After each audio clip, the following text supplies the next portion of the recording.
Everyone, welcome to our third undergraduate conference on Anglo-American literature. We'll start by presenting the speakers.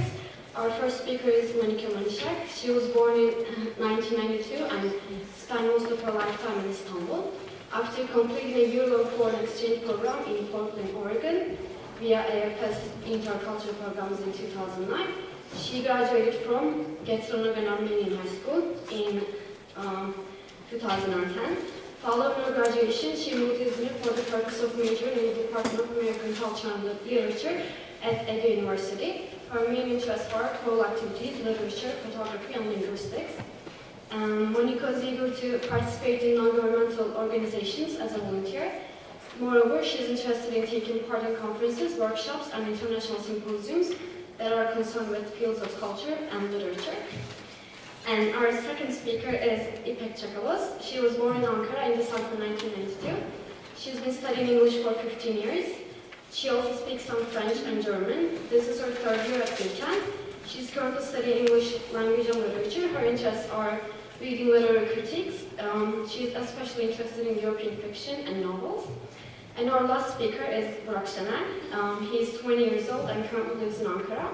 He is currently studying English language and literature at TOBB University. He speaks 3 languages fluently. His academic interests are children's literature, romantic and graphic poetry, and linguistics. And we'll start with Monika.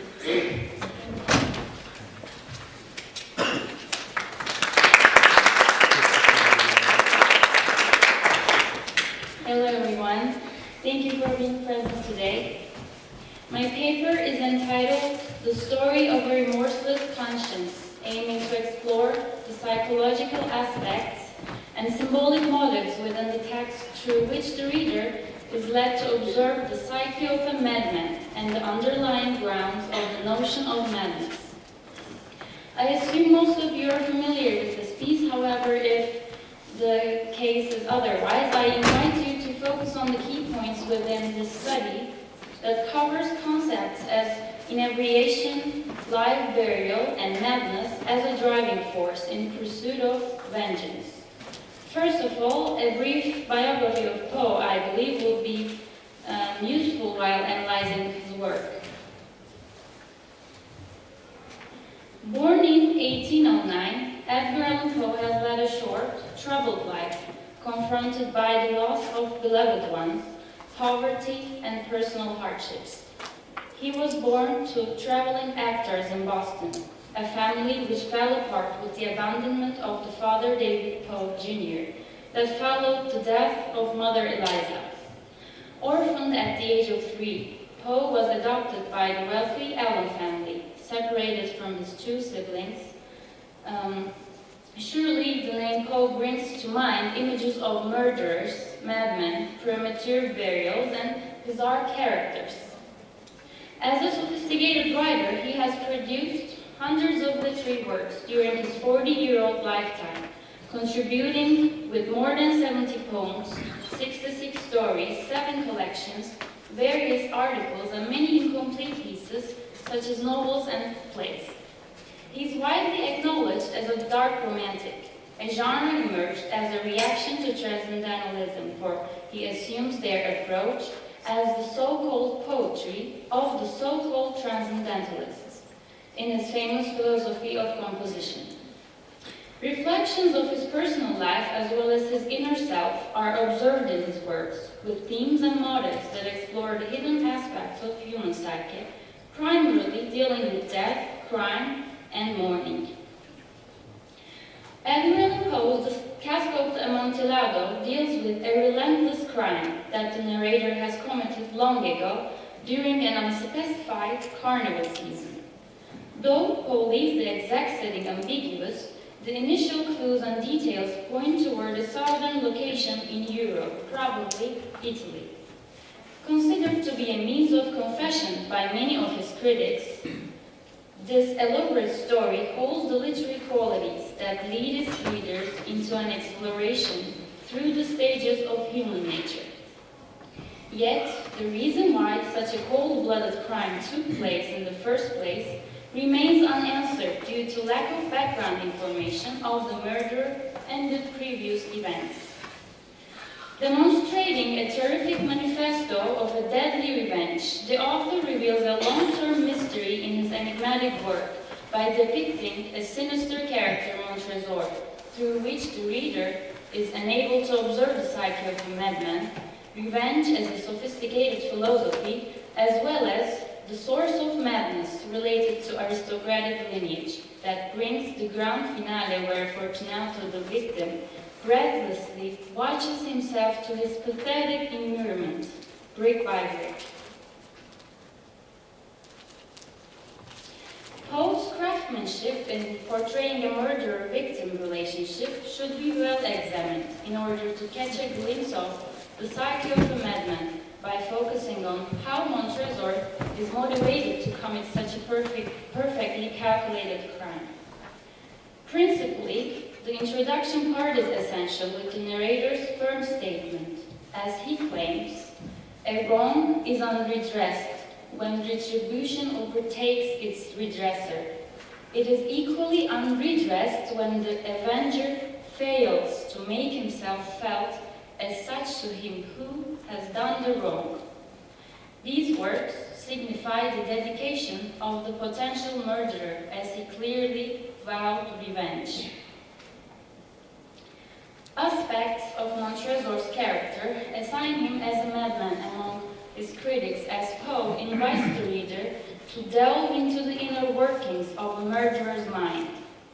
On the surface of Montresor's motivation for his pursuit of revenge, however, lies his aristocratic lineage that demands him to punish with impunity. As the motto of the Montresors goes, Nemo me impune lacessit, meaning no one assails me with impunity.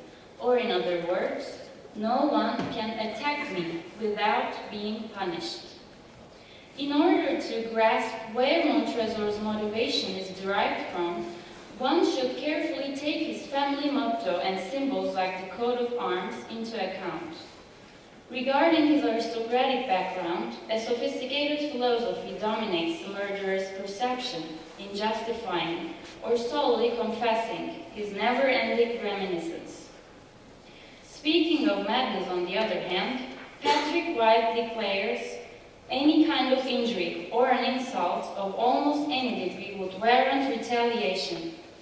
Just taking the motto at the face value, we might well sense a touch of peculiar family madness here. With this statement, White successfully describes the source of vengeance in relation with Montresor's noble history and how it has emerged from the character's inner self.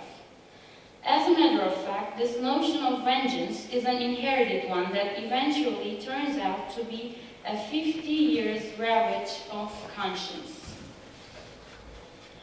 Given this, the reader is exposed to a character whose conscience is troubled with his memories and therefore makes his confession as if he was in his deathbed. Both the setting and the theme of the Cask invokes the feeling of horror, though not with the depiction of violence with blood nor gore scenes, but with the application of a psychological approach to the plot. Charles Fieldson Jr. comments on Poe's literary principles with these words: Poe's primary aim is the destruction of reason, and he takes pleasure in the very horror of the task. By the destruction of reason, bare madness of the humankind is being hinted, that also reflect the inner selves of Poe's characters. Pride and vengeance are powerful themes that specifically externalize the depiction of horror in this great story. To illustrate Fortunato's degrading attitude towards another character, Lucchesi, about judging wine, in a sense, indicates his oblivion to the upcoming horror cases. His excessive pride does not permit him not to show off his so-called ability to distinguish fine vintages. Furthermore, pride becomes a destructive effect in his life. In the view of David Ketterer, Poe's vision has even less to do with the Gothic horror. He sees reason and reality in order to confirm a faith in transcendental imagination, and who uses the horror format largely largely for market considerations. These words, too, signify post-Gothic sensationalism, whose product is essentially visionary and idealistic, or skeptical in the sense of disturbing reason and the senses. Therefore, pride becomes such a notion that can be associated with the mere madness with post-sensational approach that disturbs both the reason and the senses in the process of creating horror stories. When the intense pursuit of vengeance that Montresor holds in him is analyzed, debatable arguments come up regarding his mindset. Considering his sense of aristocratic superiority, Montresor is labeled as insane among generations of readers for being obsessed with the idea of vengeance. Aspects of his character are definitely shaped by his family lineage. If analyzed closely, analogies to Poe's personal life can be observed, both with Fortunato and Poe's personal life. Some speculations indicate that Poe's mysterious death has relevance with his alcohol use. Interestingly, Fortunato is also blinded by his drunkenness on the way to the catacombs, which is also a major theme in the story. In a way, this may indicate a confession to have acknowledged his probable psychological disorders and eventually his madness. Going back to the concept of vengeance, whether the retribution overtook its redresser or not is rather ambiguous. Shall we call the immurement of Fortunato a victory, or has it been a 50 years long suffering of a troubled conscience? In the best tradition of fairy tales, the culmination comes at midnight with the almost hysterical laughter of Fortunato, who is about to be buried alive. Then silence prevails too. The underground graveyard with catacombs all around. Suddenly, a confession scene emerges from these words, as Montresor explains that night. My heart grew sick. Finally, Montresor ends his narration by this sentence, In pace requiescat, meaning may he rest in peace, referring to Fortunato. By representing the darker sides of his two characters, Edgar Allan Poe avowedly proves that human psyche is prone to enormity. The Cask of Amontillado successfully describes the evil deeds of the mankind, however, does not fail to point out the virtue of the same man whose conscience leads him to make a confession in the end. This sophisticated tale offers a mysterious journey to the reader, who is taken completely by surprise with Montresor as his heart grew sick, indicating that the journey to the catacombs is not easily forgotten. The whole story justifies that through the end of his lifetime, as the Cask is almost the last one he wrote, Poe clearly had matured in his craft, as the apprehension of his literary approach has been greatly appreciated ever since. Poe gives shape to a vision of despair over the ability of the mind ever to know anything, either about the ultimate reality of the world or the mind itself. Forcing us to question earthly values, Poe ends this dreadful tale with the pathetic immurement of the victim Fortunato in a symbolic form. Therefore, the story reveals itself that this is not a horror story that merely invokes fear, dismay, or awe, but in fact it holds a psychological aspect that can be apprehended only when looked through the underlying meanings between the lines. Considering each of these motives in the story, this essential literary work that holds intense elements within becomes an indispensable piece for its readers, especially for those who seek to explore the concept of insanity with Poe's intense imagery revealing the source of madness. Thank you.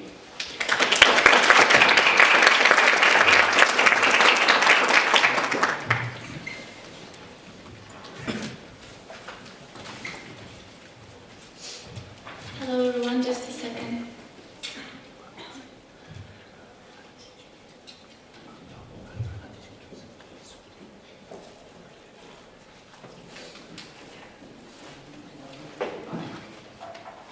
Lusting over dead meat, the ethics of von Hagens' exhibition Body Rolls. Dear guests, I would like to begin with introducing Body Rolls exhibition to the guests who are not familiar with it. Body Rolls is an anatomy show containing more than 200 plastinates, both of humans and some animals. Plastination means a preservation technique for cadavers, which was found by Günther von Hagens, a German anatomist. Once the cadaver is processed with chemicals, it is skinned and dissected. From then on, it's called a plastinate. The ways of displaying the plastinates vary. Sometimes the whole body is sliced, cross-sliced, or only skinned.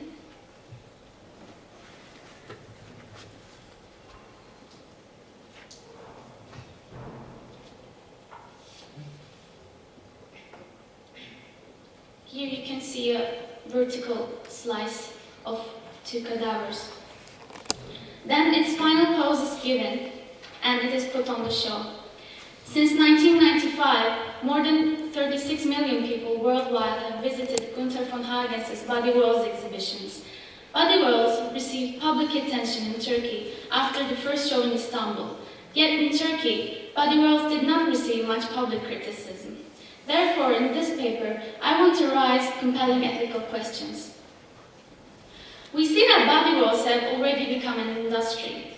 Up to now, more than 200 plastinates are produced, and von Hagen stated that his dream was to build a plastination museum in every big city. I'm noting that 12,000 people donated their bodies to body rolls. Exuberance of the plastinates, and the idea of making a large business out of it, and the lack of ethical restraints that I will now deliver enable me to describe body rolls as some kind of madness. A definition of madness from Oxford English Dictionary follows: wild excitement or enthusiasm, ecstasy, exuberance, or lack of restraint. I would like to inform you that body rolls was strongly opposed by theologists, ethics experts, and medical people all around Europe. And posing the plastinates controversially continued despite critique. I will mainly discuss the posing of the plastinates, sexualization of both sexes, pornography, and the ethics of commerce. Posing of plastinates received most of this criticism. Body donors do not know how they will be posed once their cadavers are plastinated. Von Hagens, deceased in 2011, was the only authority on posing the cadavers. In the exhibition, we see some plastinates are posed doing sports.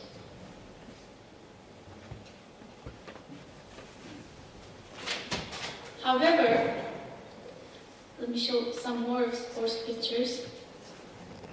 In 2009 came the shocking news. Hagens saw two bodies having sex. Moreover, Hagens saw the couple's faces as if they are at the height of pleasure. Despite the body donor couple expressed their consent to be put in a copulating position after their death, these plastinates demonstrate such a private action that the decision is too risky that it cannot be left on Hagens' hands alone. Because, firstly, this exhibition has become a mass entertainment. Parents do not give this matter much thought, or they might disregard it. Hence, as young scholars of humanities, we should think about the children's welfare more than their parents. Bringing these macabre images into play with sex affect generations' understanding of sexuality. This image is double pornography, because pornography does not only mean nudity and sex, but also images of torture, blood, or heavy violence. Additionally, the expression of pleasure on the plastinates' faces is unacceptable, as it carries the exhibition to the level of a sexual spectacle rather than an educational anatomy show. Von Hagens says, every pose has its instructional potential, and every instructional need requires its own optimum pose. Yet the plastinate couple having sex serves anything but education. Clearly, von Hagens sought to provoke critique for advertising. Such approach is contradictory, whereas he made every effort to answer ethical concerns in TV shows and press conferences, repeating that his primary concern is education and spreading anatomical enthusiasm to non-medical persons. Let me talk on the aspect of pornography further. Almost all of my friends who have visited the exhibition said that they were not frightened by the sight of plasinates. In fact, the effect of such visual extremity may not appear immediately, but this experience definitely pushes moral and religious boundaries further. In a sense, being skinned is a further form of nakedness, and nakedness is most of the time private. Likewise, intactness and sacredness of the body is referred to in many religions. I do not hold on to taboos, yet taboos are the fundamentals of our lives. Breaking one of them may require overthrow of the current way of living. Hence, people get used to most shocking ideas once they become involved with them, and repetition of the similar experience makes it appear more ordinary for that person. For instance, it will be harder to frighten a body world's visitor with the sight of blood and teared flesh. As a result, such terrifying sights become less and less intriguing for the 30 million people worldwide who visited the exhibition. Journalist Stephen Gab narrates, Richard, age 51, is one of the body donors who visited the plastination city that day, had planned to ask Dr. Gunther von Hagens for something, but the group of body donors, had advised against it, whether he could take a piece of skin home as a souvenir. As long as moral boundaries are pushed further, people will come up with such bizarre requests. Human skin should not be reduced to souvenir, and the fact that it just came to some person's mind is disrespectful. Destroying human body for no reason is a taboo in most religions. My creed is to understand the wisdom behind taboos, because taboos are deeply rooted in our traditions and lifestyles. Thus, changing a taboo, say, allowing being naked in public, we have to make radical changes in the way we live, because our lifestyles just will not go with going naked in public. Likewise, even the fact that just one person thought about taking human skin as a souvenir right after visiting the plastination city, this is where von Hagens has set an industry for plastination, deeply concerns me, because it implies that he has become disrespectful of the dignity of human body. The ethics of the posing of the plastinates become more and more complex as both sexes are sexualized. Female plastinates' nipples are in perfect shape, and their breasts are engrossed, just as male plastinates' penises. These efforts to make plastinates sexually appealing aim at inciting sexual arousal on the part of the audience. Indeed, it was found so successful that some of the plastinates are sent into Hamburg Sex Museum in 2003. In addition to sexualization, von Hagens bestowed a misogynistic trait to this exhibition. A German critic, Uli Linke, says, vagina plastinates are shown with malignancies, tumors, deformities, and cysts. Linke says, in year 1997, Mannheim exhibition included only one female model. Most of the plastinates were male. And still today, I think most of the plastinates are male. In today's world, I expect an educational and anatomical exhibition to examine women and men equally. Furthermore, as Linke suggested, we see that although all the male plastinates are posed playing basketball, doing sports, riding a horse, thinking, playing chess, etc., on the contrary, women's poses are immobile and vulnerable.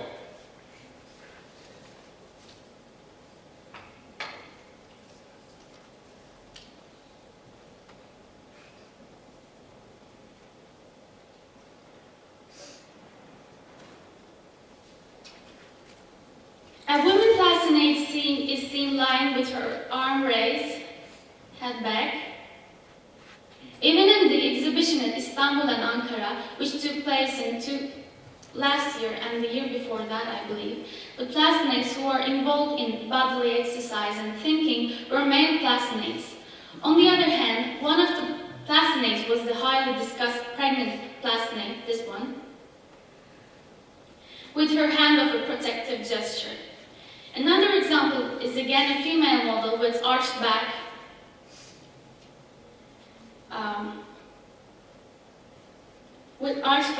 protruding buttocks and breasts thrust forward.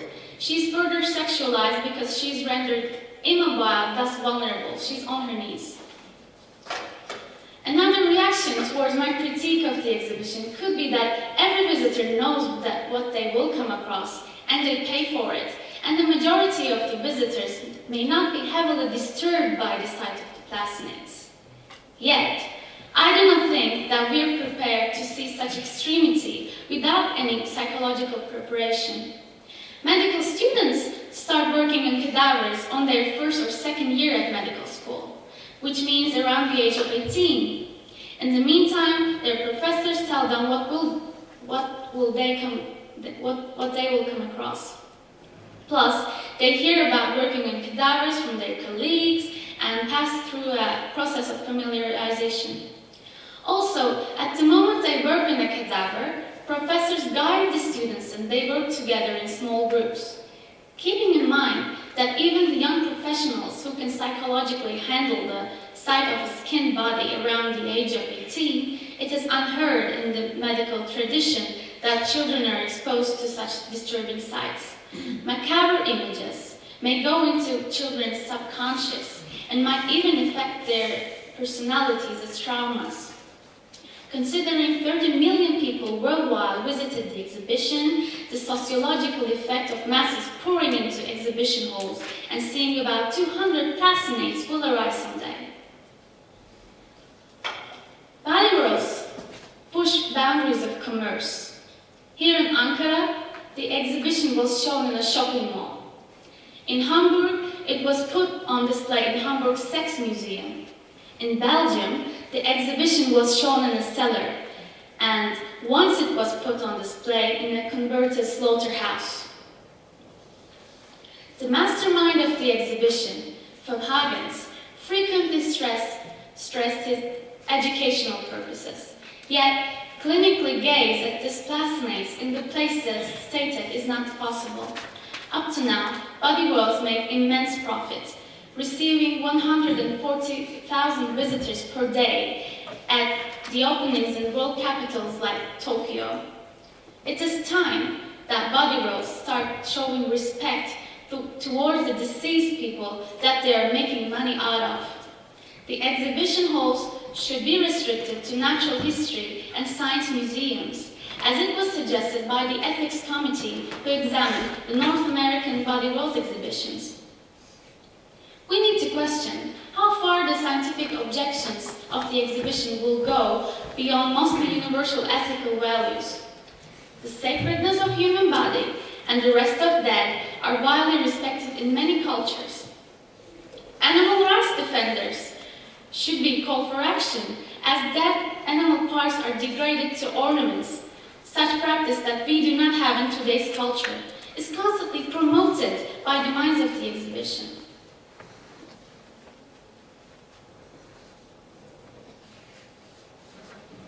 Here you can see a couple of classmates, and they're copulating, and the female classmate is made wear lingerie and accessories and a hat. This girl wears his father's Christmas present, and this necklace is made of a bull's testicles, and this is bought from the Body Rolls online shop.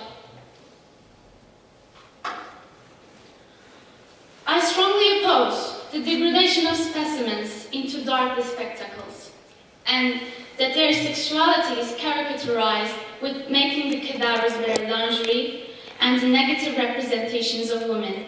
Sale of animal genitalia in the form of necklaces for the sake of being avant-garde.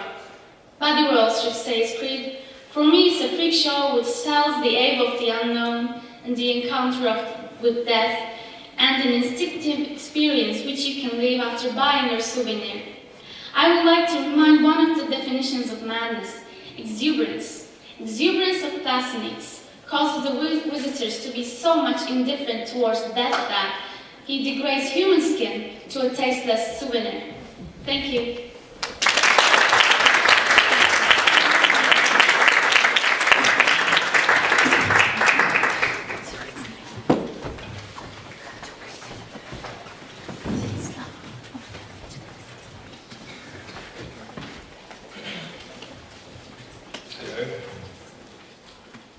Dear participants, the prospective men and women of letters, beloved friends and valued teachers, it's an honor to be here today to present what I've got to say on this year's selected topic on madness in literature.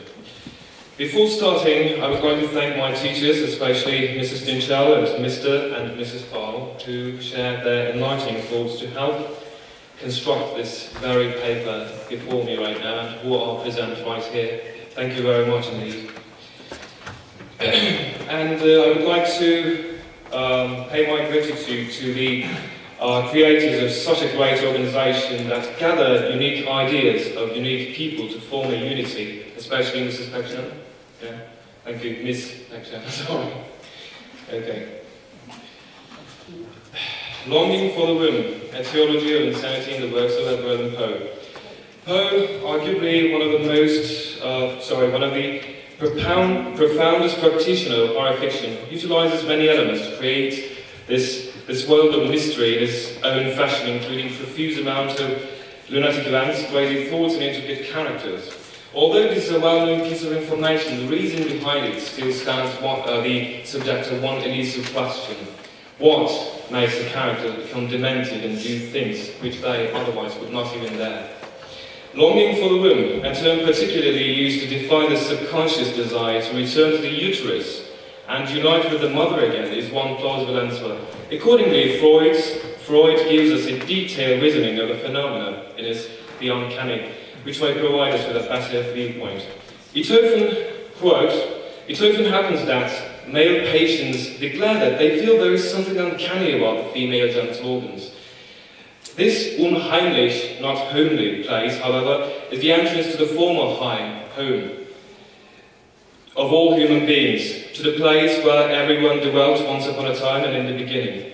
In his psychoanalytic essays, Freud generally puts forth the notion of desire to go inside the room in order to justify some of his conclusions on the cause of both insanity and the ailments related to it.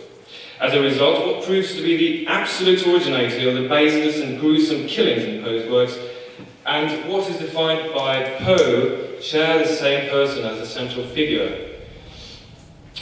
The victims who are killed without any remorse by the protagonists are almost any time concealed from questioning eyes, either behind the wall or under the floor. Nevertheless, the character who commits the crime in a vain attempt to suppress the wish to get back to the uterus subconsciously realizes the fact that nothing will occur.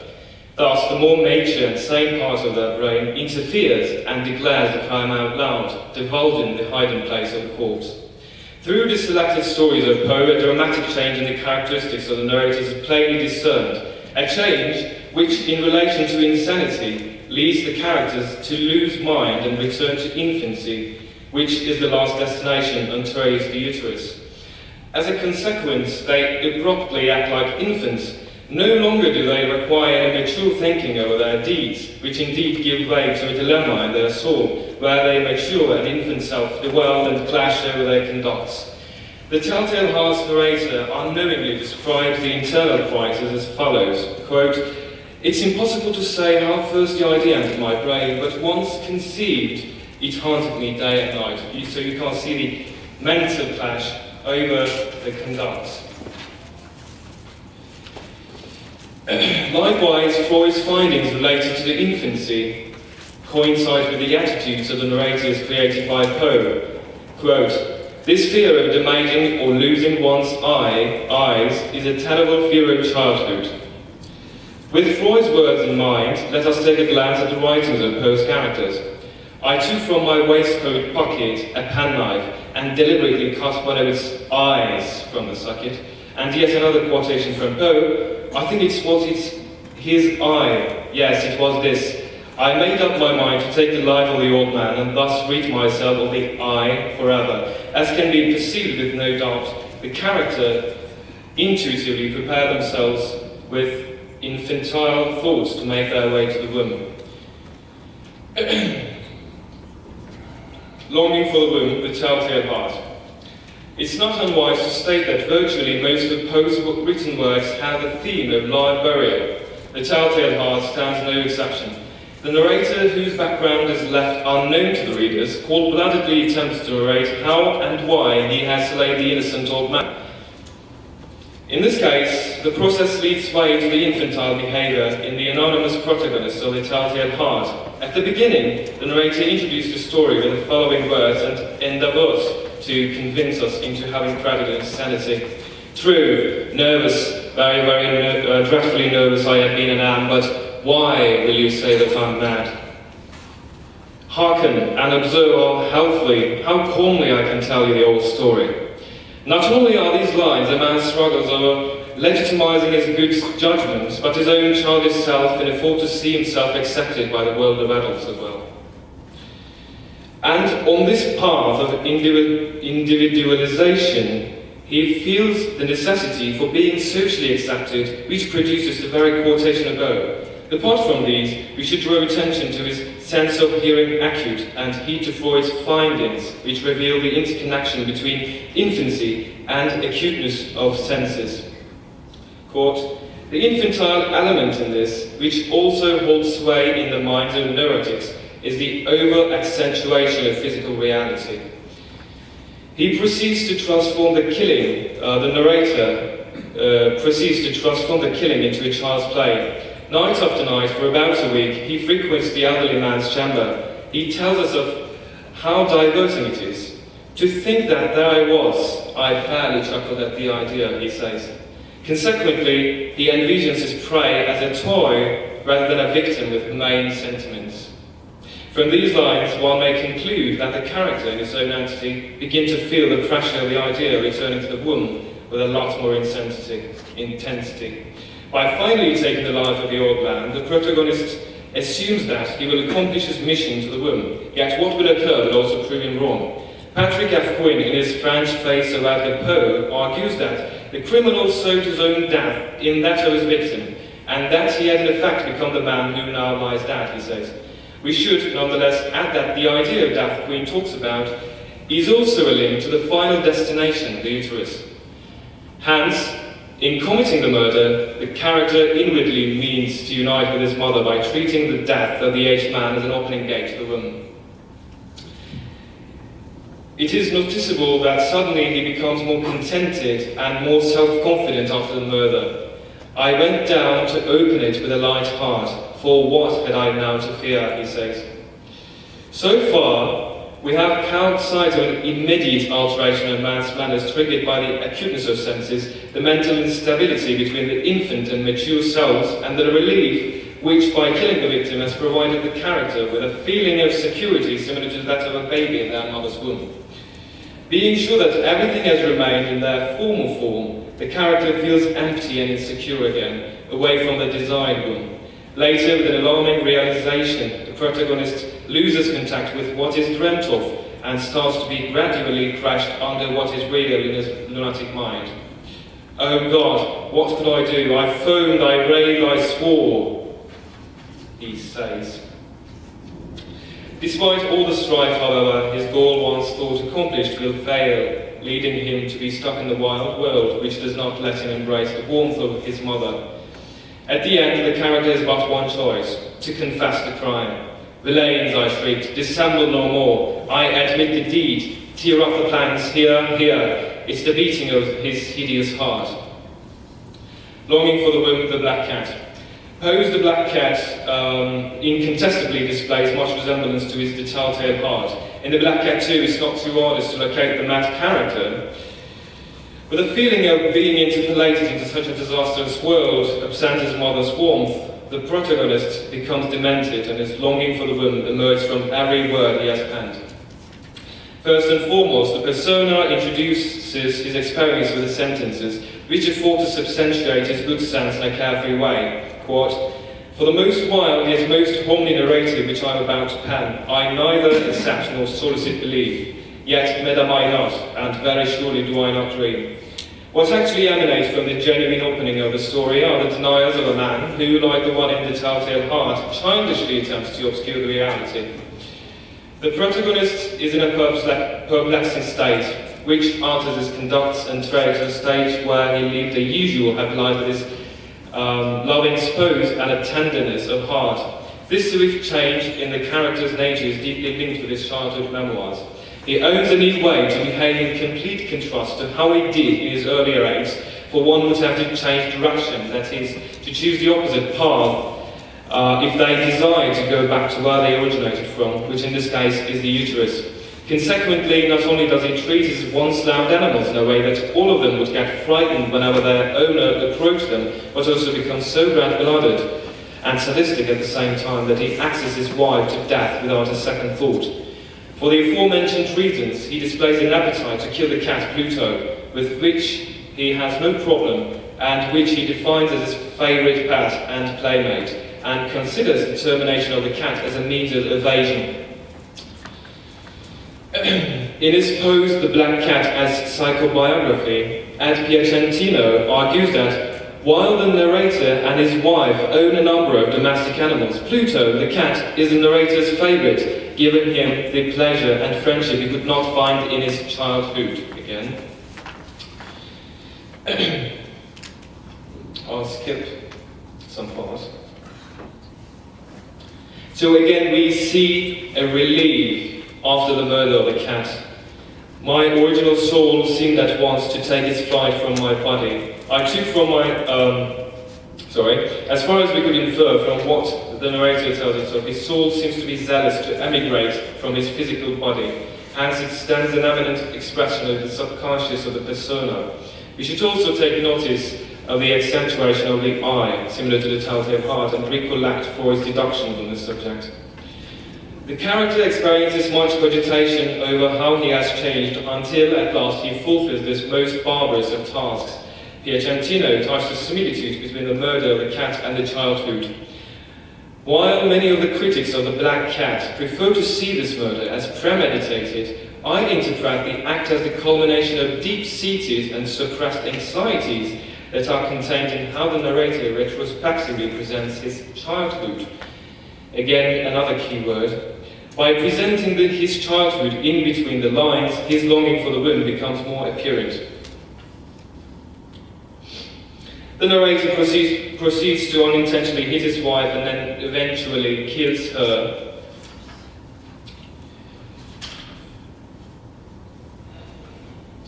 And then he got cowed by the policeman, of course.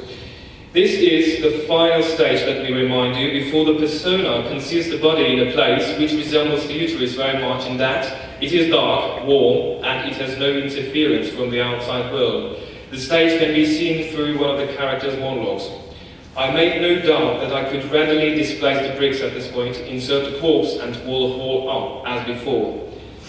Given the instances above, what will emerge is a mental destruction of the character. So far, he created his own reality and eliminated everything that reminded him of his unwanted memoirs in childhood. At last, he feels delighted and achieved. And thus, for one night, he says, at least, I soundly and tranquilly slept. I slept even with the burden of murder upon my soul. Surely, it's not a manner accepted of a sane person, particularly of a man who once said, yet mad am I not, and very surely do I not dream, to sleep tranquilly after slaughtering both an animal and his wife. Yet, intoxicated by the sentiment that he is one step closer to the woman, he continues to triumphantly declare his felicity in the following line: I should behold it no more, my happiness was supreme. I will cut it short. I don't want to bore you, because it's, I took really seriously that's matter of fact, and my presentation actually exceeds the given time, so I will cut it short, if you please.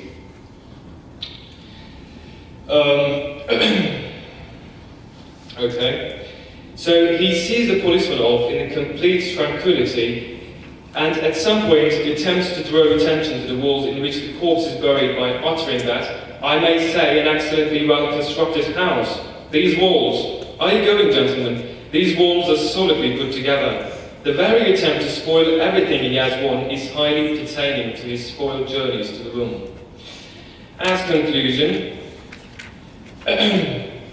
in every one of the works examined, it's apparent that the character is exposed to a sudden intuitive novelty which generally affects their inner world, thus their conducts originated from it. This alteration is what we perceive to be the reason of insanity of the characters. Yet if we wear skeptical glasses, which we did so far, the relationship between infancy and insanity may be clearer to understand. Alternatively, Freud's findings share the same logic on this matter.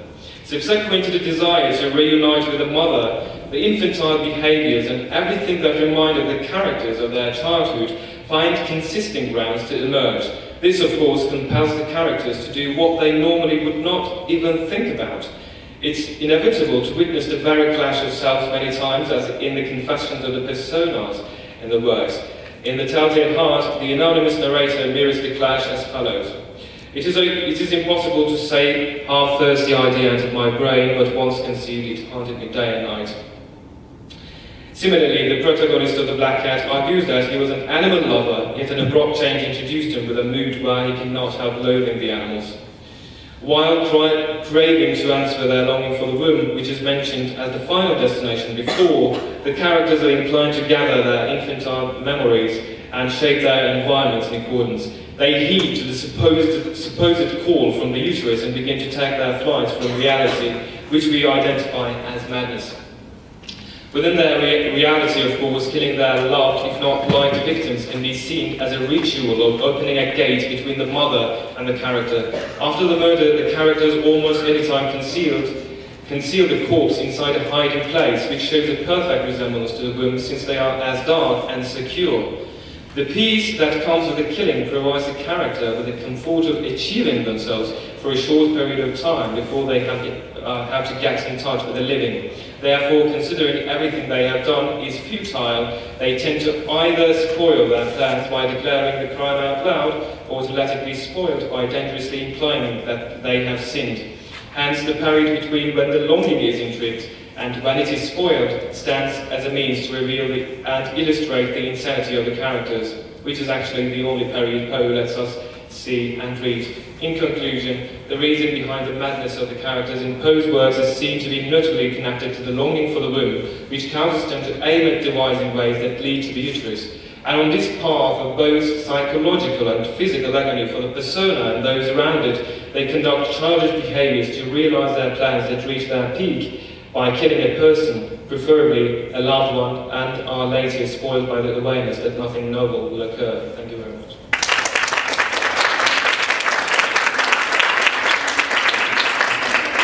I want to thank our speakers for their presentations, and they'll be receiving questions now. Yes, please. I have a question. I have a question for İpek. First of all, it was an interesting paper to listen to.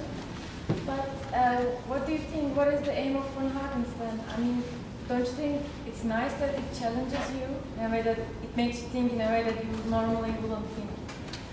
I also got into the same discussion with my friends in Holland. We went to see a gallery, and in this gallery, a lady was displaying like purses, bags made of her dead cats. At first I was disgusted, and I was like, oh, like, what kind of art is that? But then, as I kept thinking, it actually it's very challenging. It's thought-provoking. This kind of art is like the beauty of art. But what do you think about this?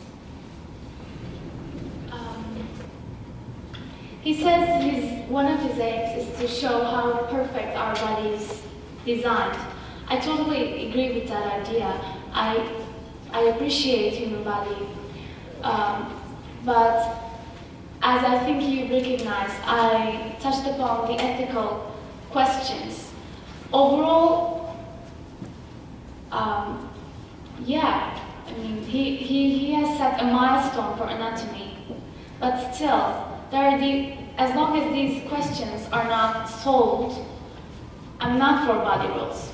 I won't go there anymore. I mean, if everything were moral, these were the art and literature, then you wouldn't really kind of think in a way that you now think, and it kind of pushes you to think about it in a way. So I think it's interesting. I mean, if it's madness, then I like this madness. Yes, please.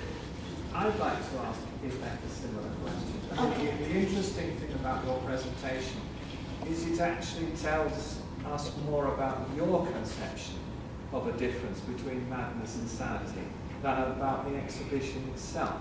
Mm-hmm. And I was just wondering, you know, when I was listening to your presentation, I was thinking that the subject matter seems no more offensive or rude as, let's say, compared to some of the 18 certificate films that appear in the cinemas in various areas. I mean, you know, there are films about cannibalism. There's a film I was thinking of, the Texas Chainsaw Massacre, where bodies are sawed up and whatever.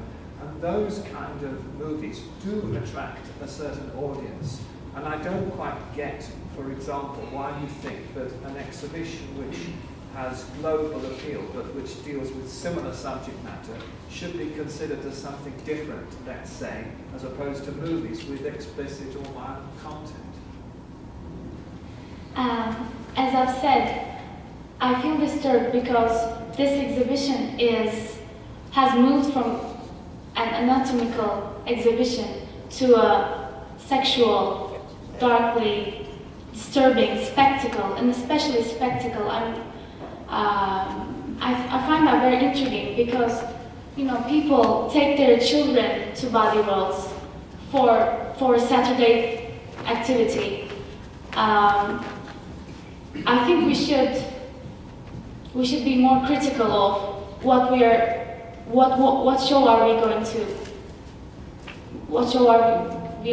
attend to. So, for example, if, let us say, body worlds had come with the equivalent of a health warning, saying, this exhibition contains explicit material not suitable for children under 16, would therefore that satisfy your moral criteria that you're putting?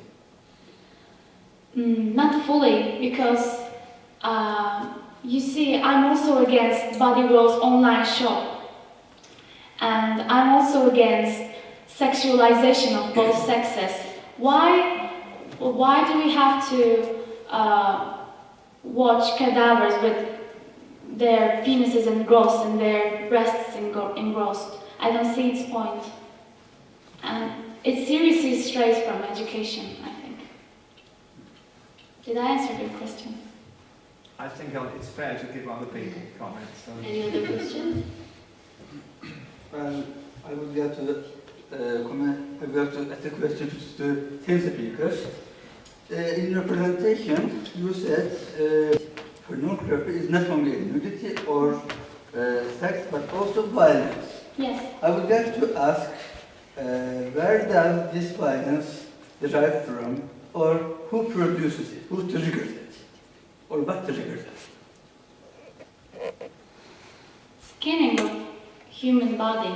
Human body, or when I listened to your presentation, I thought that pornography is, or rather, makes the women sexual object. So therefore, it is the product of patriarchy. Can we say so? You mean skinning? What I'm trying to say is exactly this. Okay. Do you agree with the idea that pornography is the product of patriarchy? I haven't thought about that, but it's a very wide question. I am asking. I don't search for any one-to-one correspondence answer, but I wonder your idea. I don't see an immediate correlates between the two. I mean, patriarchy and violence. I mean, type of the violence we see in the show, seeing the organs, skin bodies. Okay. I don't see direct relation. Maybe we could say so. in the 19th century, there were many pious people. They were the Victorian code of ethics. However, in that period also there were a lot of what did I say? Brothels. There were a lot of brothels. Okay. So this also indicates the male hypocrisy about the women. Maybe. This is only a comment. You're right, yeah? Okay, I think I agree with your idea.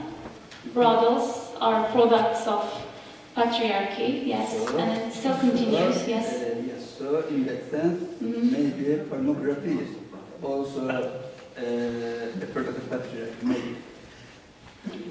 Yeah, but you see, not only women are object to pornography, also men suffer from pornographic industry. Yes. So pornography doesn't only benefit men. It seriously harms some men. Thank you. Any other questions? I have urged to eulogize your presentation because I enjoyed very much. I wholeheartedly support your position on this exposition, which is constantly promoted by radical intelligentsia. And I think commercialization of art and human body as a commodity is a disgusting thing. And thank you for exposing this.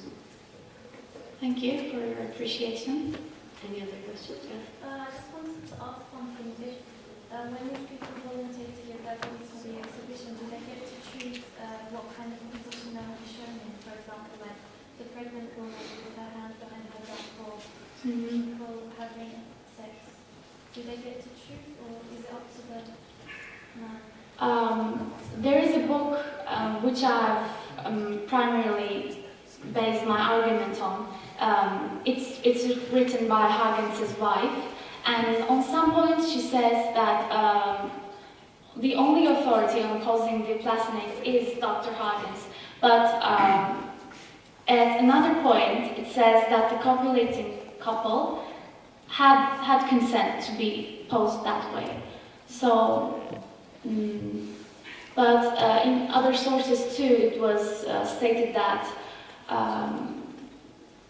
most of the people didn't have no idea how they were going to post once they're dead. I don't have certainly the correct information, but I can only guess. Any other questions? Yes. Yes, please. Okay. I have a question this time to Monika. In Cask Amontillado, generally, Edgar focuses on the evils of mankind. So, can we say that the evils of mankind are, in a way, the suppressed aspects of human beings, suppressed desires? Suppressed desires.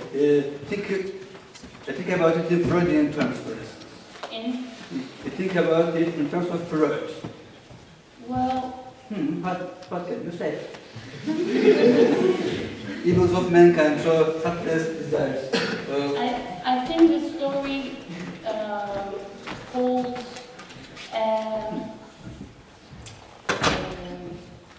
it has a two sides point of view, I think, because every time I read it, the question I raised in my paper about whether this has been a victory for him or a suppressed and overwhelmed feelings that has caused a 50 years old troubled conscience for him. So I think you can answer this in both ways, because it also represents a relief, as your paper suggested too, and also it can be the reaction of the suppressed human nature, like you mentioned, due to inner psychological aspects of human nature, as I mentioned. So madness also contributes to this aspect you have mentioned. Exactly. Okay. Thank you very much. Any other questions? I'm sorry, I'm afraid to be back again. And we've talked before about this subject. I really liked your paper because I disagreed with it, as you probably know, almost 100%. But or to put it another way, you disagreed with what I suggested almost 100%, but you did it very articulately, very clearly. So I found it very stimulating. The idea I wanted to focus on is the idea of the taboo, which you mentioned. And I think taboos are not necessarily good things, firstly, is my feeling. I mean, in certain societies, in certain periods of history, it would have been, taboo for me as an Englishman to be here, probably. It might have been taboo for you to be speaking here to us.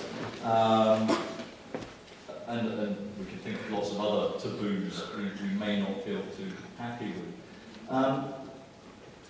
But do you feel there are taboos, is there a distinction between socially enforced taboos, socially constructed taboos, and some kind of taboo that is somehow innate, some line that can never be crossed?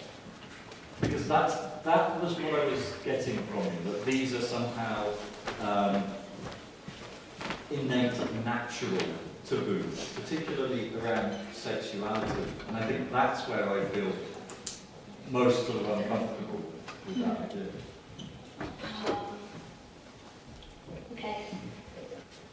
I can make such differentiation between certain taboos. For example, of course, I've stated in my paper too, I'm not for taboos, but there are certain taboos that shape and design our lives. As I said, nakedness.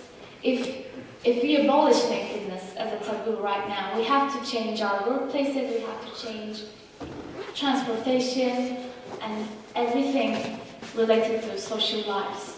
So, but your question reminded me that there's something I couldn't talk more about. There are certain taboos, like, for example, in Turkey, some certain years ago, people, when you say, last night I was having a meal, and in Turkish you say, I wish I wouldn't have to say this to you because it's rude to mention other people what you eat. But today there is even a concept arise as food porn. People photograph what they eat and put it on Facebook and Twitter. And this is an abolished taboo. Likewise, human body or cannibalism is a taboo too. On the contrary, virginity is a taboo too. And I'm definitely against all the social attributions on women, but I see wisdom behind the taboo about the privacy of sexual life. And I'm against voyeurism, and that's why I fervently criticize this exhibition. Did I answer your question? Yeah, I think so. To sort of throw it back, if I can, I'm just thinking, why are you against voyeurism? Because I find, instinctively, voyeuristic situations, I think, they make us, it's in the nature of voyeurism, it makes us feel very uncomfortable, generally. Mm-hmm. But there's something of the voyeur in us all, I think. Why I'm against voyeurism? Maybe this articulations become mixed with my views of life. Why I see wisdom behind the privacy of sex.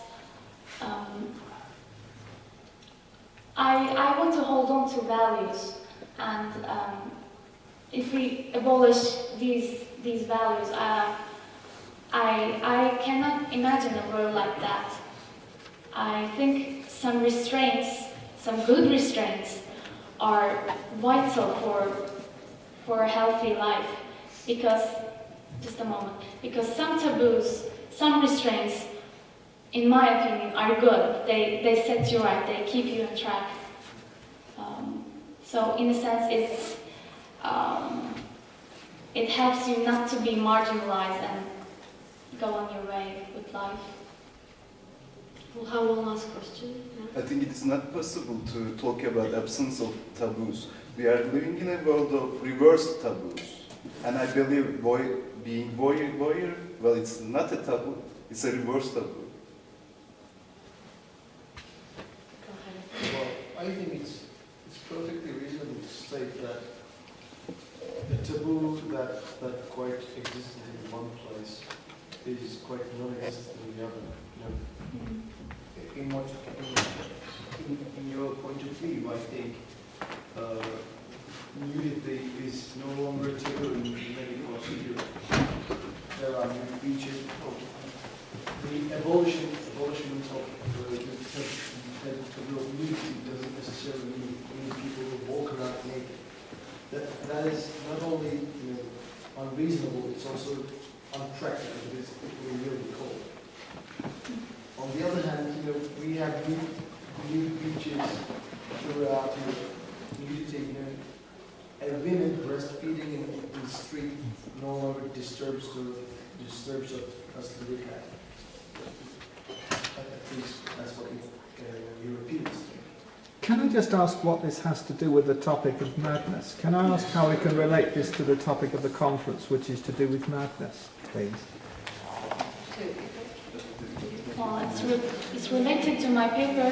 I think it's about exuberance and especially lack of restraints.